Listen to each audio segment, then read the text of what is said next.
বন্ধুরা, আজ আমরা চলে গেছিলাম শ্রী চৈতন্যদেব মহাপ্রভু স্থান মায়াপুরে। আর আমারও জন্ম সেই পবিত্র স্থান অর্থাৎ নদিয়াতে। সেই কারণে কিন্তু মায়াপুর ইস্কন থেকে আমার বাড়ি মাত্র 35 কিলোমিটার দূরে। আর ঠিক সেই কারণের জন্য আগের দিন রাতের বেলায় হট করে প্ল্যান হতে না হতেই আমরা সকালবেলা বেরিয়ে পড়লাম আমাদের জেলায় গর্ব ইস্কন মন্দিরে। আর সঙ্গে মহাপ্রভুর ভক্ত রয়েছেই। বন্ধুরা, তোমরা মায়াপুর যেতে ধুবুলিয়াতে এই মন্দিরটি অবশ্যই একবার ঘুরে যেও। বন্ধুরা, কেমন আছো তোমরা সকলে? আমি আছি বিন্দাস। Welcome to my channel sky অনিক।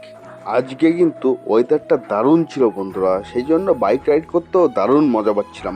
দেখতেই পাচ্ছ বন্ধুরা, আমরা কিন্তু ইস্কন মন্দিরের সামনে একেবারে চলে এসেছি প্রায়। আমার কিন্তু একটা ভুল হয়ে যায়, আমি এই ইস্কন মন্দিরের আশেপাশে চলে আসলে কোনটা পূর্ব দিক কোনটা পশ্চিম দিক এটাই গুলিয়ে ফেলি। তোমাদের কারো এরকম হয় অবশ্যই একটু কমেন্ট অবশ্যই জানিও বন্ধুরা। ইস্কনের সামনে এসেই আমরা কপালের তিলক কেটে ঢুকে পড়লাম মন্দিরের ভেতরে। ঢুকে একটু সামান্য ঘুরে নিলাম। তার আগে কিন্তু বন্ধুরা আমরা মহাভোগের যে টিকিটটা সেটা কিন্তু কালেক্ট করে নিলাম বন্ধুরা। এখানে কিন্তু তোমরা বেশ কয়েকটি ভবনে বেশ কয়েক রকম অপশন পেয়ে যাবে, তাদের প্রাইসও আলাদা। আমরা কিন্তু 40 টাকার কুপন কালেক্ট করেছিলাম গদা ভবনের জন্য। তারপর আমরা চলে গেলাম বন্ধুরা গোশালার দিকে। এই গোশালায় কিন্তু বিভিন্ন রকম গরু রয়েছে বন্ধুরা, যেগুলো কিন্তু আমাদের পশ্চিমবাংলার রাস্তাঘাটে সচরাচর দেখা যায় না। বেশ কিছুক্ষণ ইস্কনে কাটানোর পর আমরা ভাবলাম যে একটু নবদ্বীপ ঘাট থেকেই ঘুরে আসি। তারপর আমরা 10 টাকার টিকিট কালেক্ট করে চলে গেলাম নবদ্বীপ ঘাটে।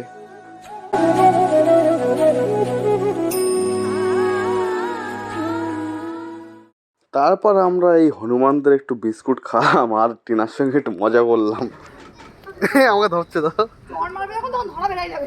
ফোনটা দে, আমার ফোনটা দে। আমার এই করছি ভিডিও সিলেক্ট করছি কারিস না ভিডিও করতে ওটা কাছে যা, বস বস পাশে গিয়ে বস। ভগবান আরো পুরো পাশে বস। আরে এই হনুমান নেরাই করতেছে ওরকম করে কেউ বসে, তুই তো অনুমান লাগছিস। ঠাকুর গেছে চলে আইছে চলে দাও না ওরে আবার বড় ওর দিকে মানে এখানে খানিকটা সময় কাটিয়ে আবার আমরা চলে গেলাম ইস্কন মন্দিরের দিকে, কারণ আমাদের ভোগেরও সময় হয়ে যাচ্ছিল। আমি লঞ্চ থেকে তোমাদের এই ভিডিওটি ক্লিপ দেখাচ্ছি, কারণ দেখতে পাচ্ছ যে আমাদের সামনে ঘোলা জল আর এক্ষুনি কিন্তু দেখতে পারবে পরিষ্কার জল। এটাই কারণ হচ্ছে এই যে ঘোলা জলটি দেখতে পাচ্ছ এটি হচ্ছে গঙ্গা, এবং এই যে তোমরা হচ্ছে পরিষ্কার জলগুলো দেখতে পাচ্ছ এটি হচ্ছে জলঙ্গি নদী। মানে দুটি নদী একসঙ্গে মিলিত হওয়া সত্ত্বেও তাদের নিজেদের রং কিন্তু তারা ধরে রেখেছে বন্ধুরা। ঘাট পারে করে এসে আমরা চলে গেলাম গদা ভবনের ভেতরে আর অপেক্ষা করছি প্রসাদের জন্য। এখানে কিন্তু গরম লাগছিল না, কারণ আমাদের ওপরে ফ্যান ছিল। সর্বপ্রথমে আমাদের দিয়ে গেলো এক হাতা করে খিচুড়ি আর জল।